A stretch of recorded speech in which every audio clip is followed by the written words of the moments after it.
Boa noite, pessoal. Eu acho que a maioria aqui já me conhece, né? Mas para quem não conhece, eu sou Caleb. Eu sou dessa igreja há algum tempo. Meu pai é o pastor.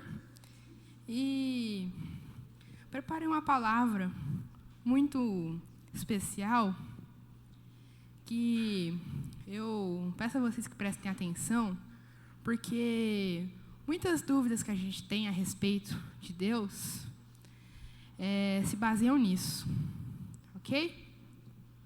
Bom, o tema que eu escolhi para trabalhar foi justiça de Deus.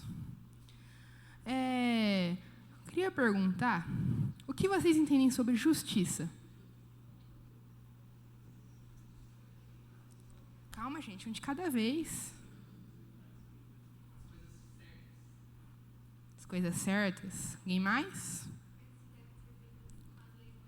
Coisas que devem ser feitas com as leis morais. Alguém? Beleza, um castigo. Mais um? Não? Dou-lhe uma? Dou-lhe duas? Ninguém? Tá bom. Bom, alguns aqui disseram que são as coisas certas, castigos. Mas a justiça, ela tem um oposto, que eu acho que todo mundo conhece, né, que é a injustiça. E a injustiça, ela é um dos sentimentos mais prejudiciais aos corações da pessoa. Quem aqui nunca se sentiu injustiçado?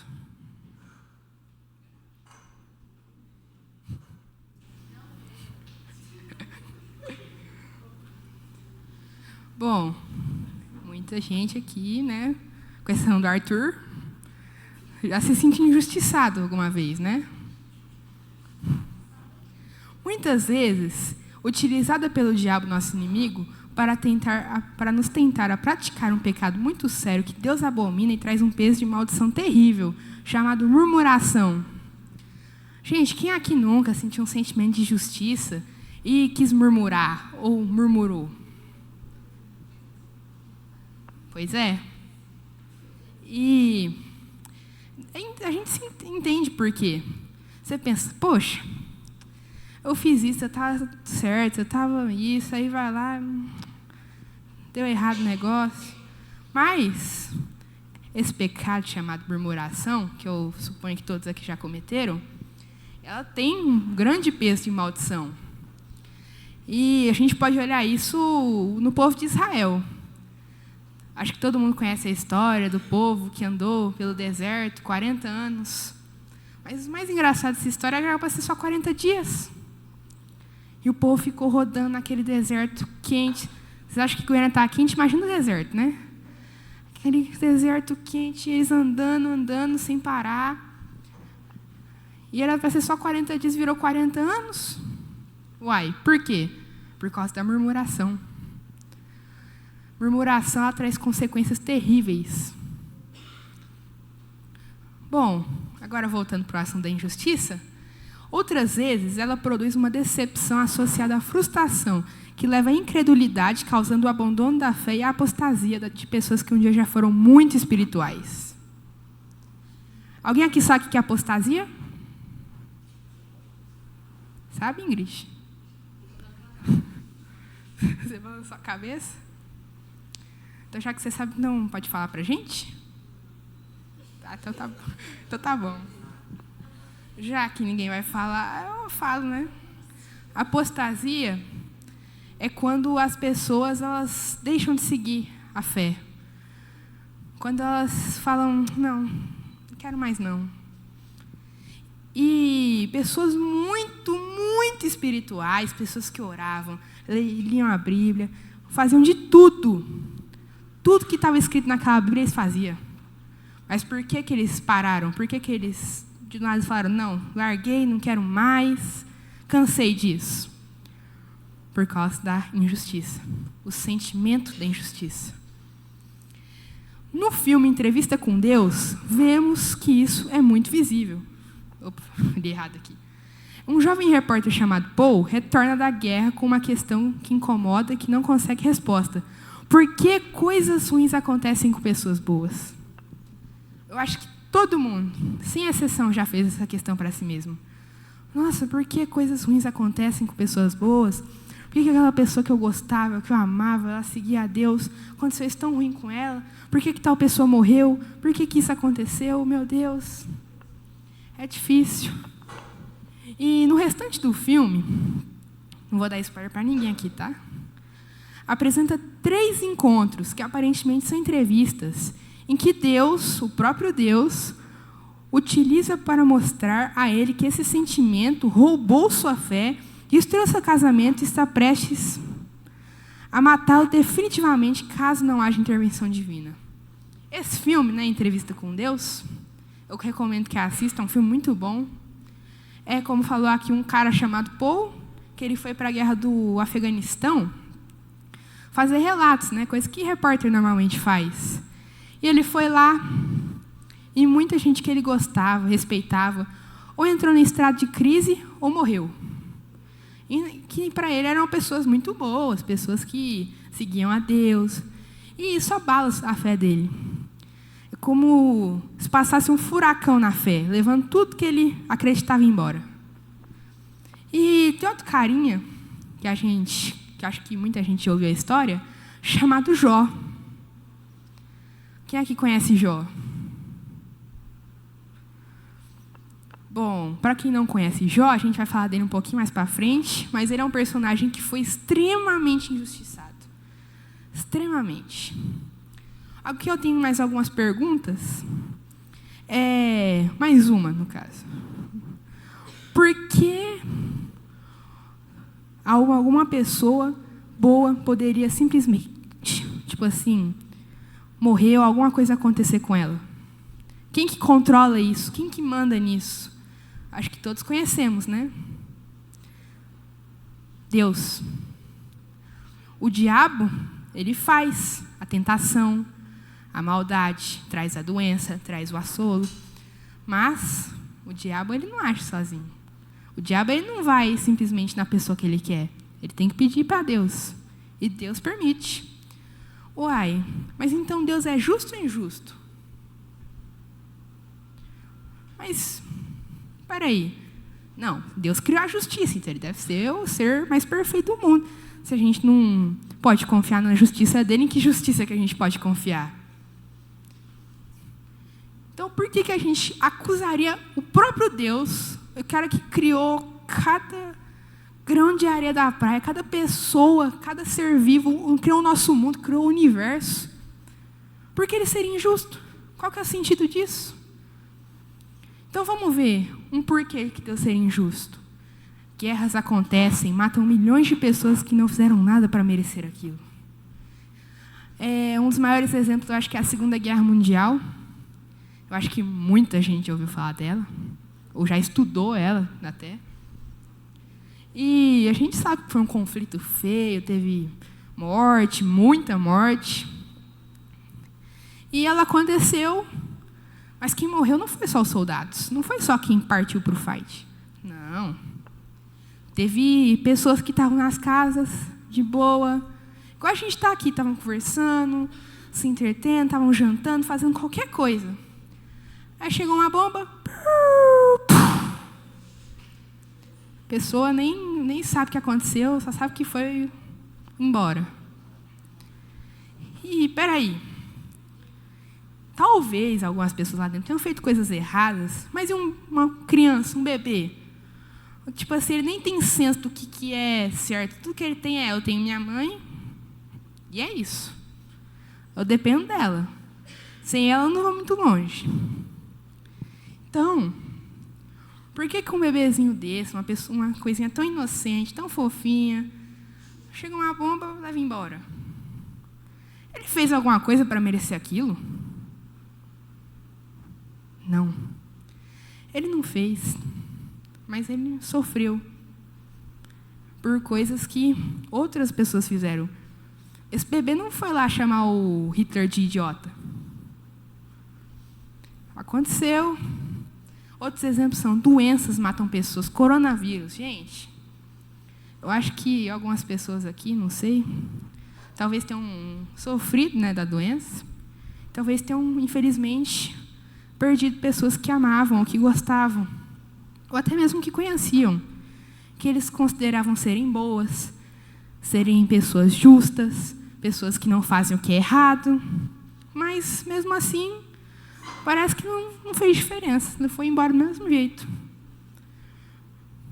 O mesmo exemplo, uma pessoa que seguia a lei, seguia a Bíblia, orava, jejuava, meditava, cuidava dos pobres, cuidava das crianças, dos órfãos.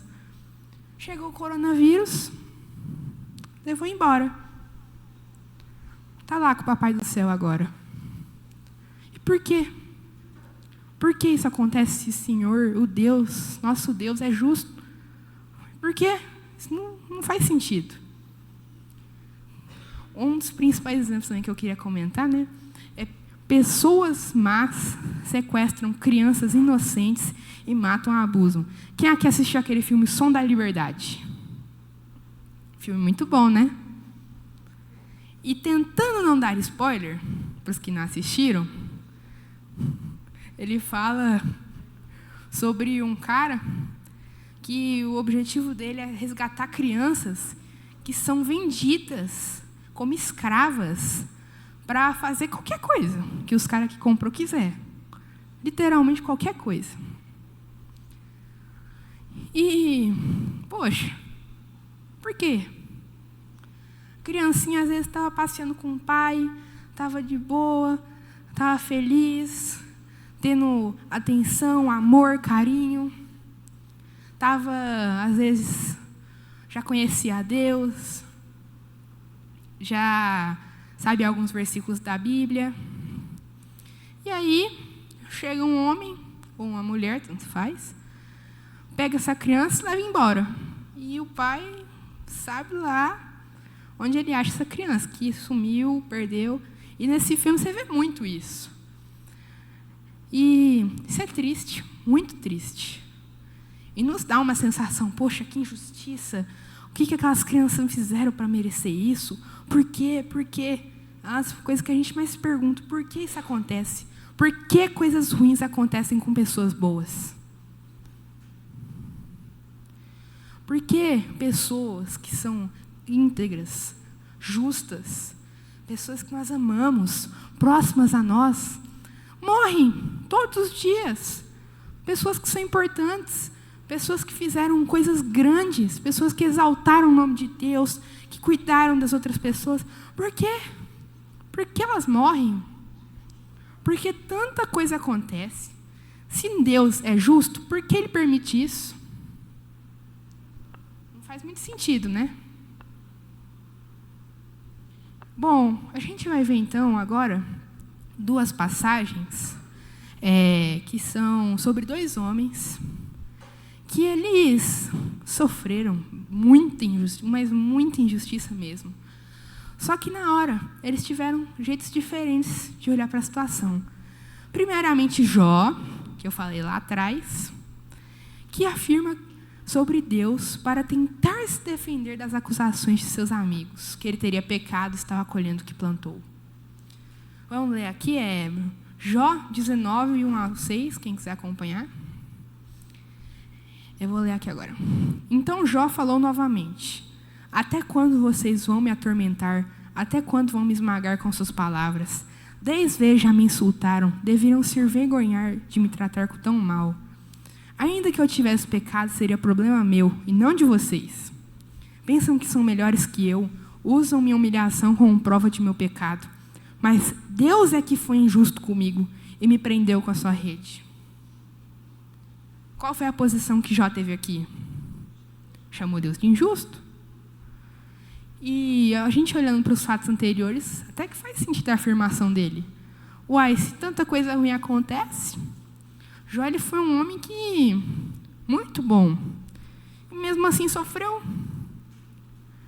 Agora a gente vai ver sobre outro homem chamado Davi. O Davizinho. Muita gente já ouviu a história dele também. Mas para quem não ouviu, ou quem acha que ele só matou o gigante, foi isso? Davi foi um homem que também sofreu muitas injustiças. Ele foi rei de Israel, mas ele foi, assim, muito injustiçado. Foi perseguido pelo rei, foi perseguido pelo filho, foi perseguido pelos inimigos. Foi tão perseguido que, meu Deus, dá até dó. Agora vamos ler Salmos 11, do 1 ao 7, onde está escrito assim: No Senhor eu me refugio. Por que então vocês me dizem, voe para os montes como um pássaro? Os perversos preparam seus arcos e colocam as flechas nas cordas. Das sombras eles atiram contra os que têm coração íntegro. Os alicerces ruíram. O que pode fazer o justo? O Senhor, porém, está em seu santo templo. O Senhor governa dos céus. Observa a todos com atenção. Examina cada pessoa na terra. O Senhor põe à prova tanto o justo como o perverso. Ele odeia quem ama a violência. Fará chover brasas vivas e enxofre sobre os perversos. E com ventos abraçadores os castigará. Pois o Senhor é justo e ama a justiça. Os íntegros verão a sua face. Vamos ler de novo aqui o 7. Pois o Senhor é justo e ama a justiça. Repitam comigo só esse pedacinho. Pois o Senhor é justo e ama a justiça. Uai, então peraí. No outro... Vocês param de criticar, eu sou goiano. Uai, então peraí. Se a gente retornar lá no livro de Jó, vai falar que Deus é injusto. E agora, se a gente vier aqui, vai falar que Deus é justo. Por que isso está acontecendo? Por que ocorre essa contradição? Quem está com a razão nessa história? Vocês acham que é Davi ou que é Jó? Fica difícil, né? A gente fala que na Bíblia não tem erros. Na Bíblia, tudo que está escrito lá está certo. Então, por que um está falando uma coisa sobre Deus e outro está falando outra? Vamos ver aqui. Uma curiosidade para vocês. Sabiam que no livro de Jó é um dos únicos, se não o único, livro na Bíblia onde Deus é chamado de injusto? Então, peraí. É só Jó que fala que Deus é injusto. Ele tinha 4 amigos contradizendo ele, mas ele falou que Deus é injusto. Por que cargas d'água, se ele era um homem justo, ele chamaria Deus de injusto? Para entender melhor, vamos ver um resumo sobre Jó. Vou ler aqui. A história de Jó é, na minha opinião, uma das mais interessantes da Bíblia. Ela conta sobre um homem que aparentemente tinha tudo. Tudo. Riqueza, família unida, felicidade, integridade, posses e, o mais importante, era bem visto por Deus. Na Bíblia fala quanto que ele tinha, só que eu não lembro agora. Se vocês quiserem olhar depois melhor sobre os bens de Jó, eu sei que ele tinha uns filhos que eram muito especiais. E eu acho isso interessante, a história deles. Que era assim, ele tinha os filhos, certo? E tinha as filhas. E os filhos faziam festas nas casas de cada um. Cada noite ou cada dia especial era uma casa. E eles chamavam todo mundo, os irmãos, ou seja, aparentemente uma família unida. Você não vai chamar o seu irmão para uma festa, sendo que você está brigado com o seu irmão, que você não gosta do seu irmão, ou você pensa que o seu irmão já dá vontade de esgranar alguma coisa. Mas eles não tinham isso. Eles chamavam, eles comiam, bebiam, eles se alegravam, chamavam até as irmãs. Que se eu não estou enganado, eu acho que eram 3 ou 2. Então, esse cara tinha a família perfeita. Uai. E o mais importante, era bem visto diante de Deus. Vocês já imaginaram que privilégio Deus pensar no você e sentir um orgulho assim que dá vontade dele estufar o peito? Deus tinha um orgulho de Jó. Mas, mais tarde nesse livro, é mostrado um diálogo entre Deus e Satanás. Rapidinho aqui, vocês sabiam que Satanás no hebraico significa acusador ou promotor? Então vamos ver. em Deus permite que o diabo, Satanás, prove a fé de Jó. E ele perde tudo. A vida dele desaba. Ele perde os bens, tudo que ele tinha, as posses, tudo. Perde. Os filhos. Vira a conta que os filhos de Jó estavam numa casa, dormindo, ou parecia que era de manhã, e veio um vento forte, e a casa desabou. Nenhum dos filhos dele sobreviveu. Jó, porém, você imagina, você perde tudo. Seus bens, seus filhos, tudo que você tinha mais de importante, você perde. O que você faria nesse momento?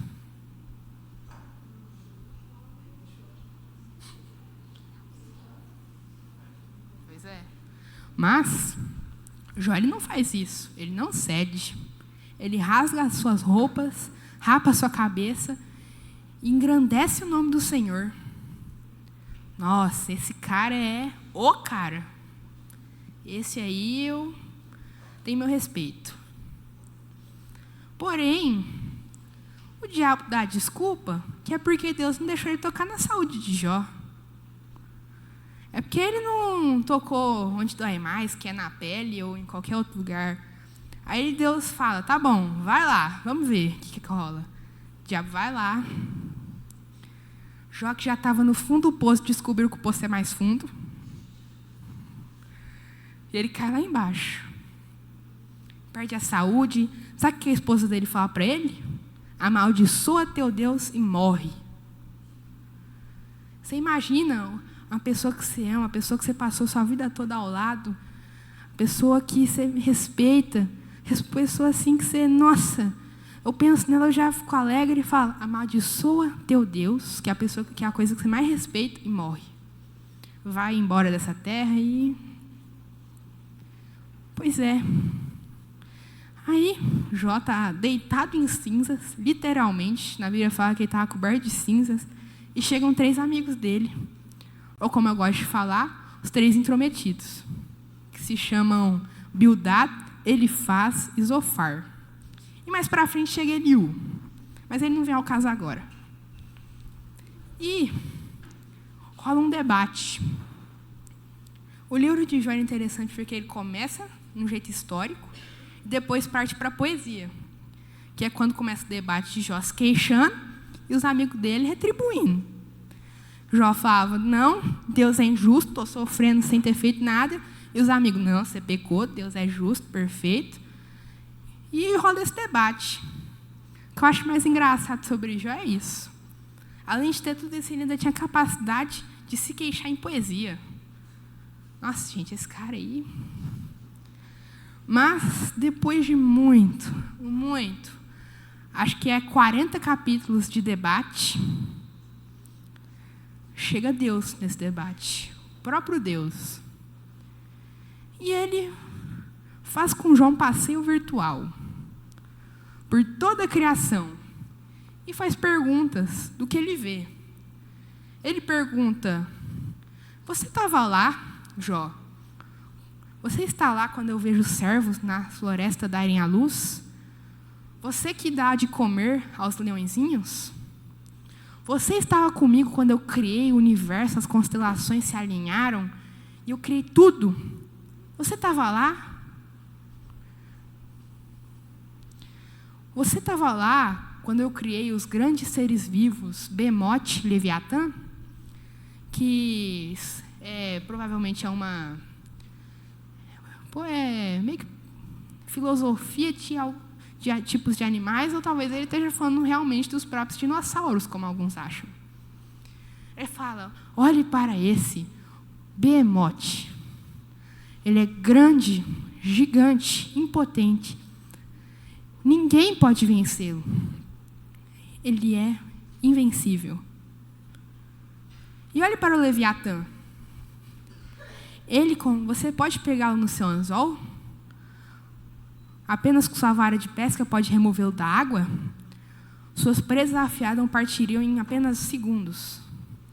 Então, quem é você? Quem é você para achar o que eu sou?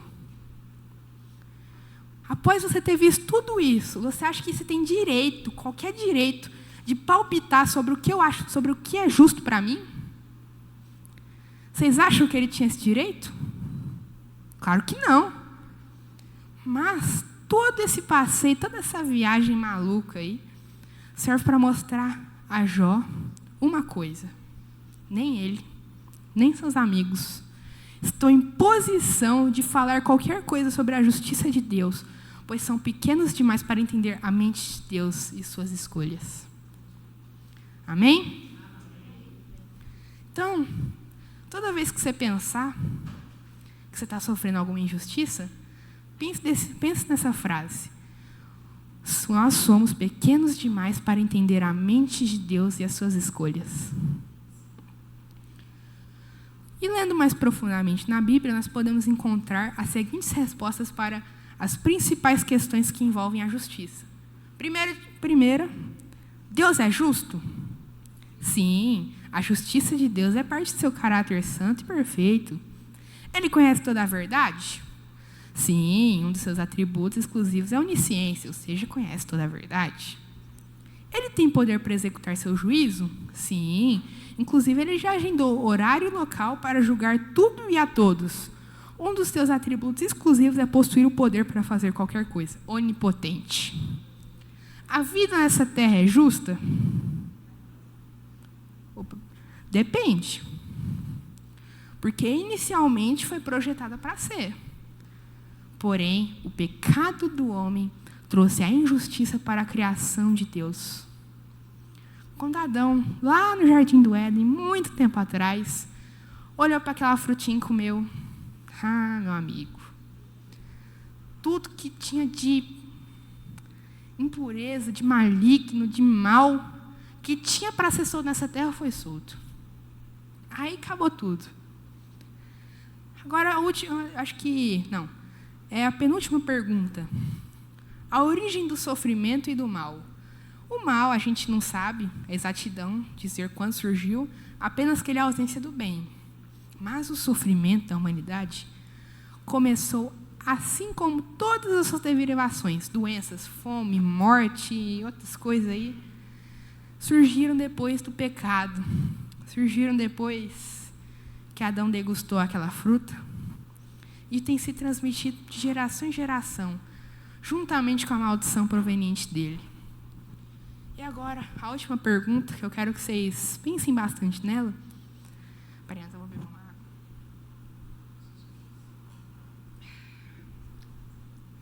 Eu não colho apenas o que eu planto?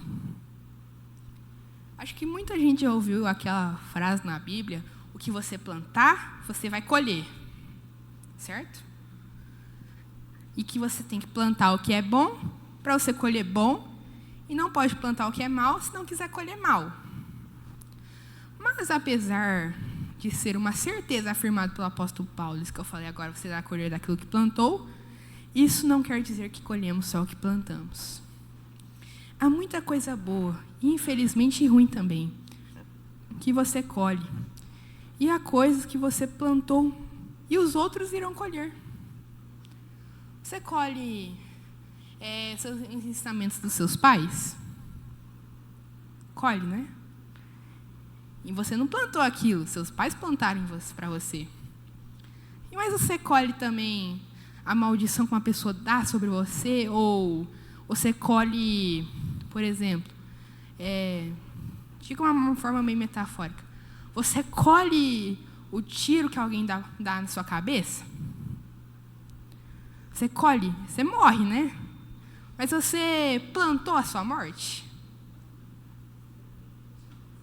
Não. Mas você morre do mesmo jeito, então não tem muito o que reclamar. Propósito, não reclame. Aproveitando. Agora, quando aquela pessoa que você ama, aquela pessoa que você ama tanto, que te guiou, já te falou tanta coisa, você colhe a tristeza quando ela morre? Foi você que plantou aquela tristeza? Mas você colhe. Exatamente. Por isso que esse mundo é tão ruim. Você colhe até o que você não plantar. E apesar do livro de Jó começar relatando uma grande tragédia, que aparentemente foi bem injusta, né? Concordemos, que ocorre com ele e que teria sido uma disputa proposta pelo diabo desafiando Deus. Mas o objetivo mais importante do livro é apresentar o diálogo entre Deus e Jó. E através dessa conversa, que também envolve seus amigos, Jó é curado em seu coração e começa a experimentar uma vida mais íntima e relacional com Deus, que o leva a confiar em sua soberania, recebendo a restituição de tudo que havia perdido. Vamos ler então o último capítulo do livro de Jó, capítulo 42. E para ver como termina essa história toda. Então, vai ser do 42, do 1 ao 6. Então Jó respondeu ao Senhor: sei que podes fazer todas as coisas e que ninguém pode frustrar seus planos. Perguntaste: é esse que trata com tanta ignorância? Questiona a minha sabedoria? Sou eu, respondi. Falei de coisas que eu não entendia, coisas maravilhosas demais que eu não conhecia. Disseste: ouça e eu falarei. E eu lhe falarei algumas perguntas e você responderá. Antes, eu só conhecia de ouvir falar. Agora, eu te vi com meus próprios olhos. Retiro tudo que disse e me sinto arrependido no pó das cinzas. Ele chamou Deus de injusto? Sim. Ele achava que Deus era injusto? Sim. Mas ele era pequeno demais para entender que os planos de Deus são maiores. Maiores que ele, maiores que eu, maiores que vocês, maiores que tudo. Os planos de Deus são maiores. E agora, Jó não terminou só com esse ensinamento. Agora, Jó 42, 12 ao 17. O Senhor abençoou Jó na segunda parte de sua vida, ainda mais que na primeira. Ele teve 14.000 ovelhas, 6.000 camelos, 1.000 juntas de bois e 1.000 jumentas. Deus também deu a Jó 7 filhos e 3 filhas. Jó chamou a primeira filha de Gemina, a segunda de Késia e a terceira de Queren-Hapuk. Quem conhece lá é a Cris, sabe que o nome deles, da filha deles é Queren. E dizem que foi daqui que ele tirou a inspiração. Em toda a terra, não havia mulheres tão lindas como as filhas de Jó. E seu pai lhes deu herança junto com os irmãos delas. Depois disso, Jó ainda viveu 140 anos. E viu 4 gerações de filhos e netos. Então morreu, depois de uma vida longa e plena. Sabe, para alguém que sofreu tanto na vida, ele morreu com uma paz, né? A gente tem que... Eu acho que nós devemos nos inspirar muito nessa história de Jó. Você pode estar sofrendo a pior coisa da sua vida, mas Deus tem um plano naquilo. Deus tem um plano. Você pode confiar nele. Que o nosso Deus não erra. Ele não errou me criando, não errou criando ninguém. Ele criou esse mundo com a perfeição. O Senhor, Deus, não erra. A gente poderia se inspirar nisso e, diante de tudo que eu falei agora, eu gostaria de deixar 2 frases para que você guarde seu coração. Repitam comigo aqui a primeira. Deus é o Criador e soberano. E nós somos criados por Deus para um propósito. Devemos, por fé, confiar na justiça,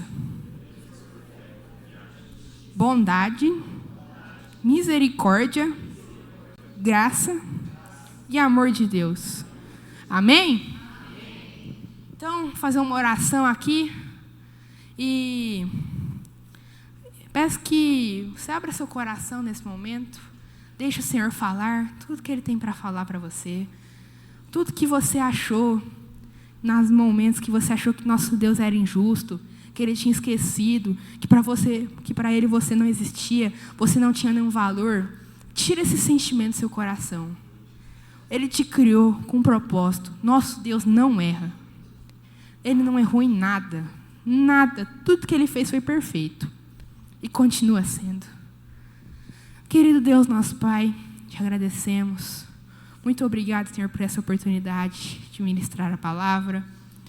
Eu peço, Senhor, que os jovens aqui presentes, não só os jovens como os adultos, tenham tirado proveito. Não saiam daqui do mesmo jeito que entraram. Não pensem que o Senhor é um injusto que se alegra na tristeza do inocente. Não pense para que eles não pensem que as pessoas boas morrem porque o Senhor permite, porque o Senhor acha que eles não eram importantes, então podem ser varridos do mundo. Não, Senhor Deus. Por favor, te peço que o Senhor use esses jovens. Peço que o Senhor os abençoe em cada momento da sua vida. Peço que os faça prósperos como Jó, Senhor Deus. Pessoas que são íntegras, pessoas que são inocentes, pessoas que acreditam no Senhor, que confiam no Senhor, não importa o que aconteça. Pessoas que são abençoadas, pessoas que oferecem ao Senhor sacrifícios, pessoas que te agradam, pessoas que quando o Senhor pensa nelas, o Senhor se orgulha profundamente, Senhor Deus. Assim eu te peço, abençoe essa noite maravilhosa e eu abençoe a todos nós, Senhor Deus. Em nome do Senhor Jesus. Amém.